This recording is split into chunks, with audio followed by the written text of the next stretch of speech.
Friends, आज हम discuss करने जा रहे हैं लिंकिंग डिवाइसेस। इसका एक वीडियो पहले डाला गया था।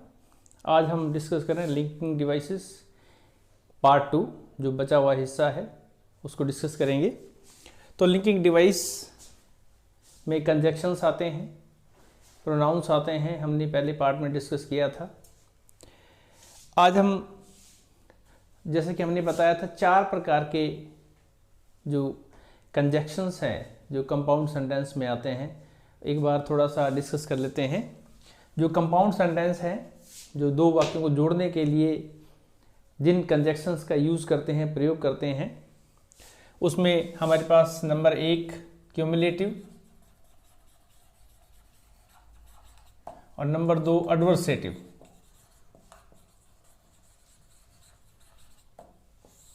क्यूमुलेटिव हम पहले डिस्कस कर चुके हैं, जो एन टाइप है। एडवर्सेटिव, एडवर्स का मतलब होता है अपोजिट, विपरीत। तो हमारे पास जिसको बोलते हैं 36 का आंकड़ा, जैसे 3 का मुंह इधर है और 6 का मुंह इधर है, इसी प्रकार इसमें जब अपोजिट आइडियाज आएंगे, अपोजिट आइडियाज को जब हम कनेक्ट करेंगे, तो उनको कनेक्ट करने के लिए जो कंजक्शन चाहिए वो एडवर्सेटिव जो कैटेगरी है कंजक्शंस की, उसके अंतर्गत आएंगे। तो किस प्रकार के कंजक्शंस आएंगे वो सेंटेंस को देखते ही स्वतः ही पता लग जाता है। Whenever we see the sentence, as soon as we see the sentence, we identify that what kind of conjunction is to be used here. It depends on our understanding, ये हमारी समझ पे डिपेंड करता है। जैसे हमने लिखा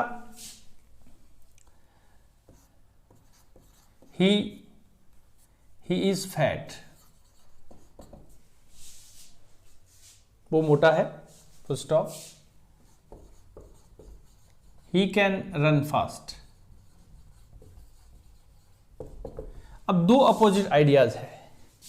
नॉर्मली एक फैट आदमी है, उसके लिए दौड़ना थोड़ा मुश्किल होता है। It is difficult for a fat person to run, but still we have this idea here. So we have 2 opposite ideas here. So the conjunction that is required, जो conjunction हमें चाहिए जोड़ने के लिए, वो कैसा होगा? एडवर्सेटिव टाइप होगा। तो यहाँ किस प्रकार का कंजक्शन लगेगा? जैसे वह मोटा है, हिंदी में जैसे बनाए, वह मोटा है लेकिन, तो लेकिन शब्द के लिए अंग्रेजी में हमारे पास क्या है? बट। तो ये हो जाएगा he is fat but can run fast।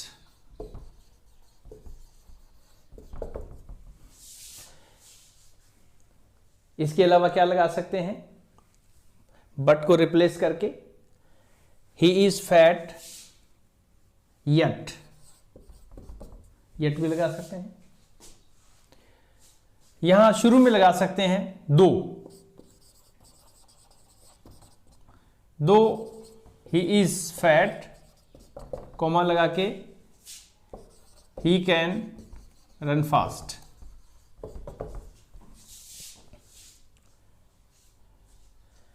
although yet का प्रयोग कर सकते हैं। although he is fat yet he can run fast।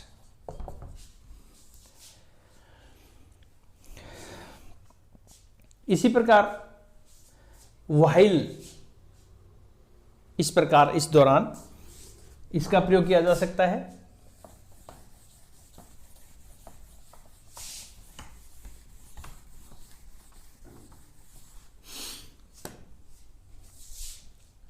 जैसे I was teaching, मैं पढ़ा रहा था। She was looking outside, वो बाहर देख रही थी। 2 आइडियाज है। यहां जो ड्यूरेशन है, both the activities were happening simultaneously at the same time, दोनों जो क्रियाएं एक साथ हो रही थी। तो यहां while का प्रयोग करेंगे। I was teaching while she was looking outside।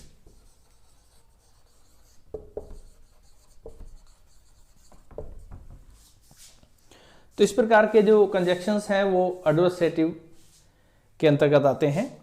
Next हमारे पास है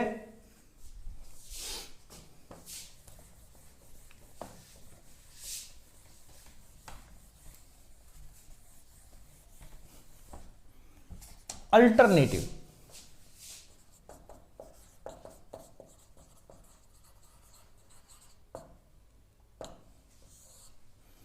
अल्टरनेटिव का मतलब होता है ऑप्शन बताने वाले। आपके सामने विकल्प होंगे, एक से अधिक विकल्प दिए जाते हैं। तो किस प्रकार के जो कंजक्शंस है वो इसके अंदर आएंगे। जैसे एक सेंटेंस दे दिया,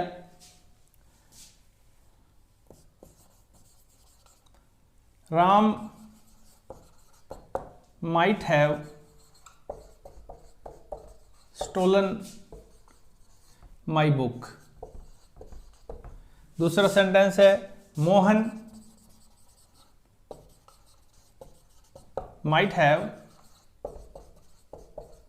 stolen my book। अल्टरनेट है आपके सामने, राम या मोहन या और।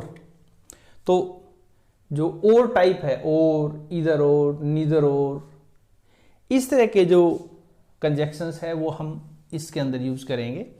तो ये सेंटेंस कैसे बनेगा भाई, या तो राम ने या मोहन ने मेरी पुस्तक चुराई है।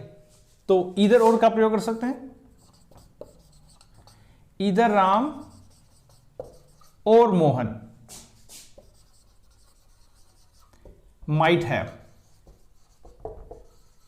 stolen my book।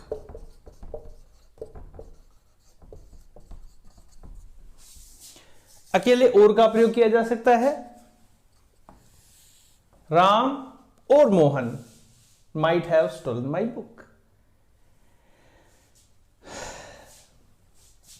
इसी क्रम में हमारे पास अगर सेंटेंस नेगेटिव आ जाता है तो नेगेटिव सेंटेंस में हम नीदर नोर का प्रयोग करते हैं।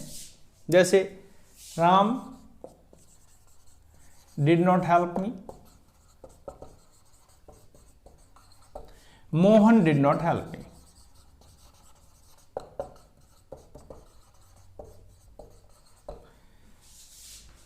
चूंकि नेगेटिव सेंटेंस है तो यहां नीदर नोर का प्रयोग होगा। अलग अलग हमारे पास राम और मोहन है तो इनसे पहले रखेंगे नीदर राम नॉर मोहन। अब हमें क्या करना है, जो डिड नॉट है, क्योंकि जब नीदर नॉर आ गया तो वहां नॉट की जरूरत नहीं होती है, तो नॉट हट जाता है। और नॉट हट जाता है तो चूंकि ये पास्ट सिंपल है, पास्ट इंडेफिनिट का वाक्य है, तो पास्ट इंडेफिनिट के अंदर जो ऑक्सिलरी है, डिड है, हेल्पिंग वर्ब है, इसका प्रयोग नहीं होता है। तो सिंपल सेंटेंस जो है वो क्या होता है, सब्जेक्ट प्लस वर्ब की सेकंड फॉर्म प्लस ऑब्जेक्ट। तो ये स्ट्रक्चर रह जाएगी, नीदर राम नॉर मोहन, या हेल्प का क्या हो जाएगा, helped, help me. Neither Ram nor Mohan help me. Clear.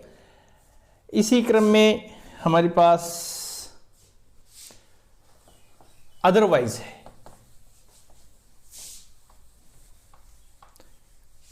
Otherwise conjunction का प्रयोग कर सकते हैं। जैसे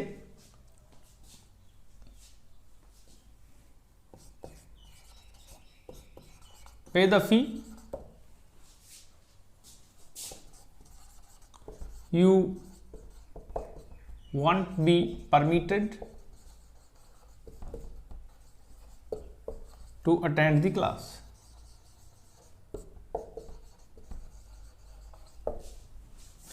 दो सेंटेंसेस है, फीस अदा कीजिए, आपको कक्षा में बैठने की अनुमति नहीं होगी। Two sentences are here. तो यहां अन्यथा अदरवाइज इसका प्रयोग कर सकते हैं। तो क्या आ जाएगा, पे द फीस, और यहां क्या करेंगे, otherwise. Pay the fee, otherwise you won't be permitted to attend the class. ये आप वॉन्ट देख रहे हैं, यहाँ वॉन्ट का मतलब विल नॉट है, याद रखें। ये छोटी छोटी बातें हैं, ये कॉन्ट्रैक्टेड फॉर्म कहलाती है। तो अदरवाइज लगा सकते हैं या और भी लगा सकते हैं, वैसे नॉर्मली कई बार यूज कर लेते हैं।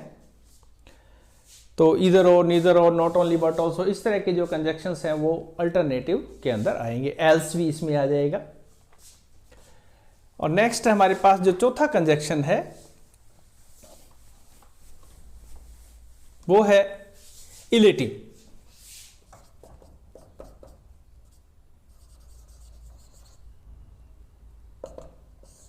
इलेटिव का मतलब रिजल्ट बताने वाले,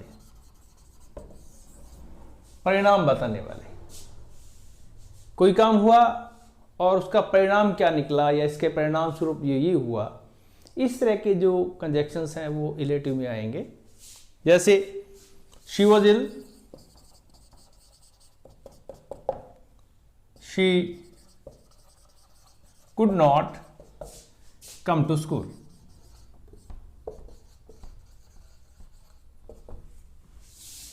वो बीमार थी।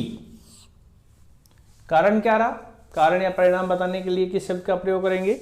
हमारे पास सो लगा सकते हैं, इसलिए देयरफॉर लगा सकते हैं।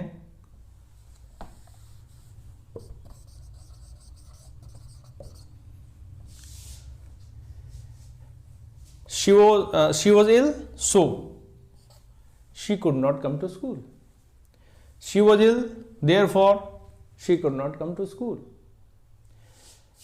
इस तरह जैसे hence का प्रयोग करते हैं, अतः she was ill, या कोई परिणाम बताना हो तो उसके लिए जो कंक्लूजन बताना हो, नटशल है, एज ए रिजल्ट है, ये जो सारे कंजक्शंस है ये इलेटिव में आएंगे। सो, देयरफॉर, हैंस, वेयरफॉर। इसके बाद में हमारे पास जोड़ने के लिए जो कंजक्शंस है, जो दो सेंटेंस से लिंकिंग डिवाइस है, उसमें हमारे पास जो रिलेटिव प्रोनाउन है, रिलेटिव प्रोनाउन,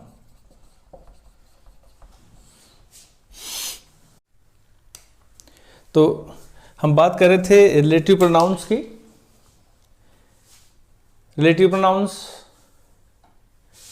संबंधवाचक सर्वनाम, शायद हिंदी में यही कहते हैं।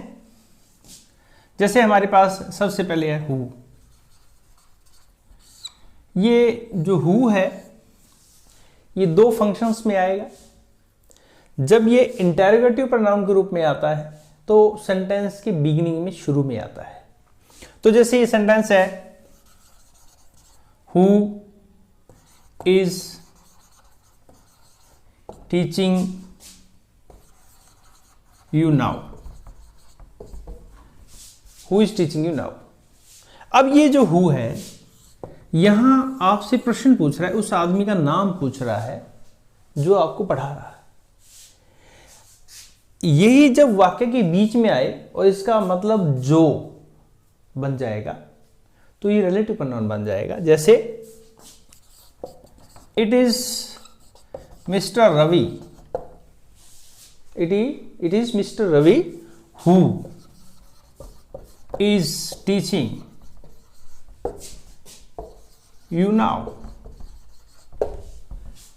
अब देखिए कि एक तो जब हमें इंटरोगेटिव प्रोनाउन था तो वाक्य के अंत में साइन ऑफ इंटरोगेशन लगा, और यहां ये वाक्य के बीच में आया है और पीछे फुल स्टॉप लगा हुआ है। तो ये जो वाक्य के बीच में आया है इसका मतलब भी है जो, तो ये है रिलेटिव प्रोनाउन। अब आप एक देख रहे होंगे कि सेंटेंस जो है इट से शुरू हुआ है और मिस्टर रवि के आगे इट लगा हुआ है। मिस्टर रवि जानवर तो नहीं है या नॉन लिविंग थिंग तो नहीं है, इट क्यों लग गया? तो ये छोटी सी बात है, मैं चलते चलते आपको बता देता हूँ। When we want to introduce any subject, introduce जब करना होता है और हमारे पास कोई सब्जेक्ट नहीं होता है, किसी सेंटेंस को इंट्रोड्यूस करना होता है, तो हम नॉर्मली इंट्रोडक्टरी इट लगाते हैं। हमारे पास 3 इंट्रोडक्टरी सब्जेक्ट्स होते हैं, इट, इफ एंड देयर। तो यहाँ इंट्रोडक्टरी जो इट है ये लगा हुआ है, इट इज मिस्टर रवि।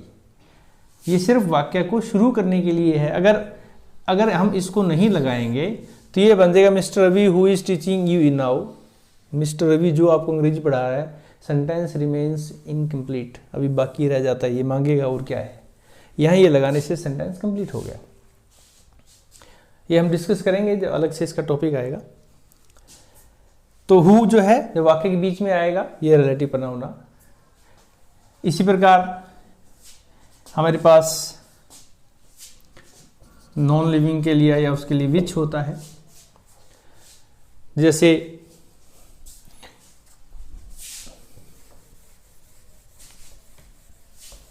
आपको सेंटेंस दे दिया,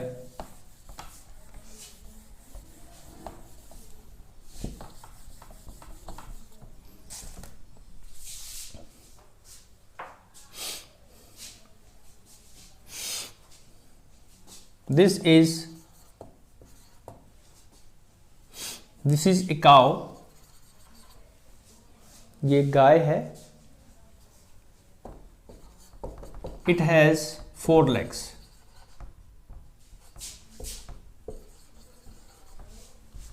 ये एक गाय है और इसके 4 पैर है। मैं आपको एक क्वेश्चन के साथ छोड़े जा रहा हूं।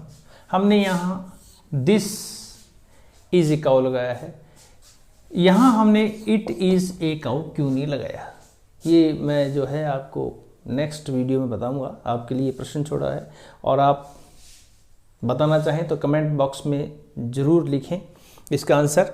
और एक और मैं आपसे रिक्वेस्ट करना चाहूँगा, अगर आपको वीडियो पसंद आता है तो ज़्यादा से ज़्यादा इसको सब्सक्राइब करें, शेयर करें, ताकि ज़्यादा लोगों को इसका फ़ायदा हो सके। तो यहाँ दिस इज ए काउ, यहाँ इट को हटा करके और यहाँ हम क्या लगा देंगे, विच लगा देंगे, तो हो जाएगा this is a cow which has 4 legs। हालांकि ये सामान्य सा सिंपल सेंटेंस है, कुछ भी स्पेशल नहीं है इसके अंदर, ज़्यादा मीनिंगफुल भी नहीं है। हम तो सिर्फ हमारा जो फोकस है वो विच के ऊपर है, ज़्यादा गहराई में नहीं जाना है। लेकिन ये अकेला विच जो है ये भी इंटरोगेटिव प्रोनाउन है। अगर वाक्य के बिगिनिंग में आएगा, जैसे विच इज योर हाउस, तो अब ये क्वेश्चन के रूप में आया है। इसी प्रकार आपके पास जो दूसरे प्रोनाउंस हैं रिलेटिव प्रोनाउन में, वो हुज आ जाएगा, हुम आ जाएगा,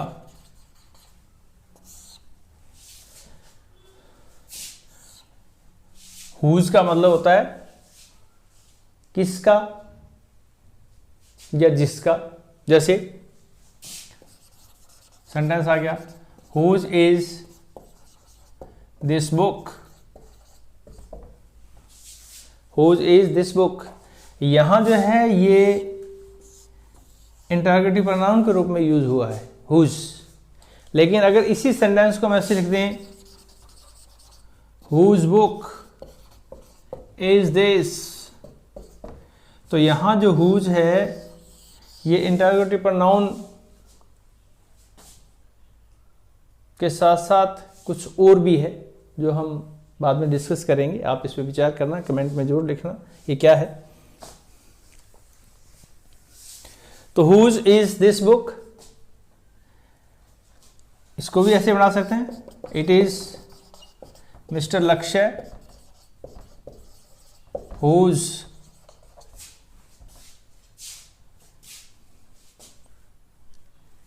it is Mr. Akshay whose book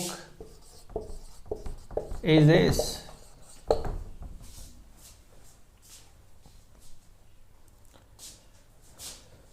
या Mr. Mohan whose son is a doctor has come। Mr. Mohan जिसका लड़का डॉक्टर है आ गया है। तो किसका और जिसका के लिए हमने हुज का प्रयोग करना है। इसी क्रम में हमारे पास whom है। whom का मतलब किसे और जिसे।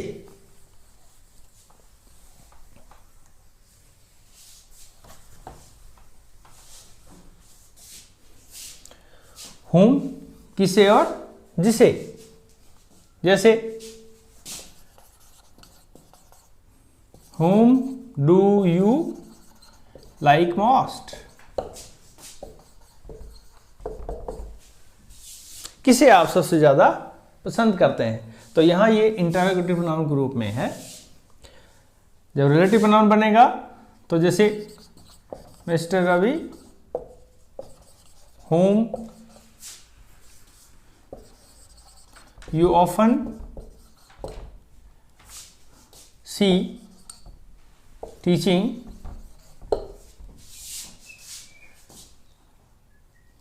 is my friend। Mister Ravi जिसे अक्सर आप पढ़ाते देखते हैं मेरा मित्र है।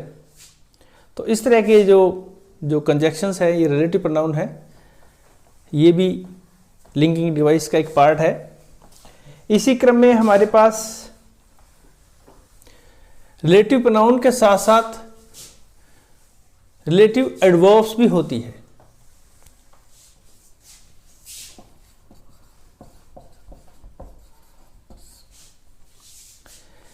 रिलेटिव एडवर्ब्स में स्पेशली हमारे पास व्हेन, वेयर और व्हाई।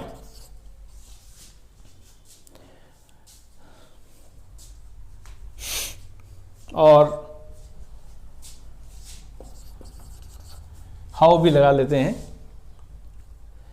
व्हेन जब टाइम की बात आएगी, प्लेस की बात आएगी, रीजन, इनको जब डिस्कस करेंगे तो बेसिकली हमारे पास ये तीन ही है, क्योंकि एडवर्ब का काम ये है टाइम, प्लेस, मैनर बताना।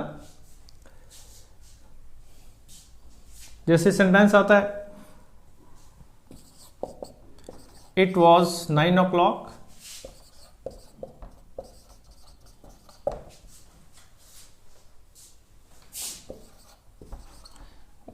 sorry, we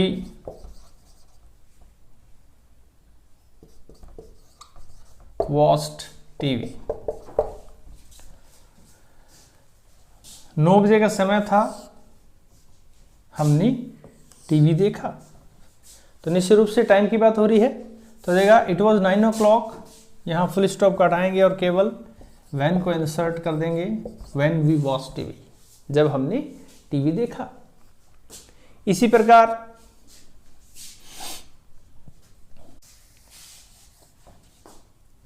I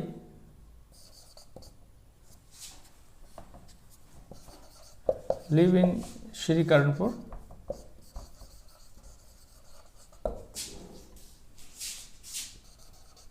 mister Shankar Jadugar was born।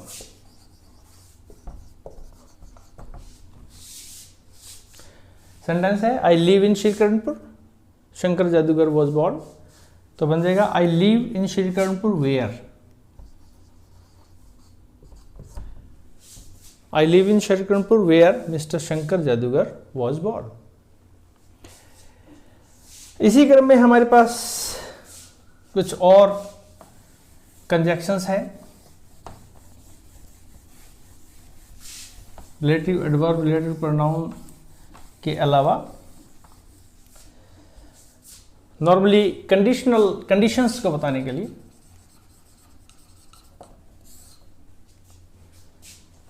If होता है। इफ यू वर्क हार्ड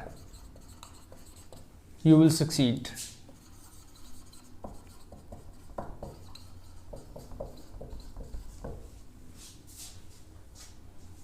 यहां इफ जो है इंट्रोडक्टरी है।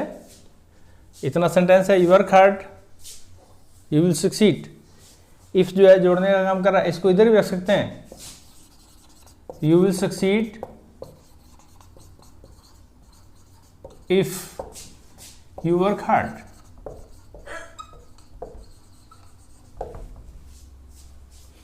इसी क्रम में हमारे पास अनलेस होता है। अनलेस का मतलब होता है इफ नॉट, यानी कि सेंटेंस के अंदर जो नॉट है वो हट जाएगा और इफ भी हट जाएगा और अनलेस लग जाएगा। जैसे एक सेंटेंस है, if you do not work hard, अगर आप कठिन परिश्रम नहीं करेंगे, यू विल नॉट सक्सीड।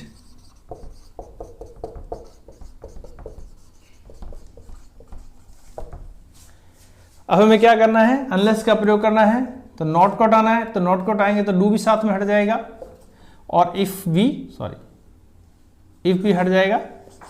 तो हमारे पास बचता है अनलेस यू वर्क हार्ड। इसका मतलब भी वही है जो इसका है, भाई अगर आप कठिन परिश्रम नहीं करते हैं, अनलेस यू वर्क हार्ड, अगर आप कठिन परिश्रम नहीं करते हैं, दूसरा पार्ट ये बनेगा, यू विल नॉट सक्सीड, आप सफल नहीं होंगे।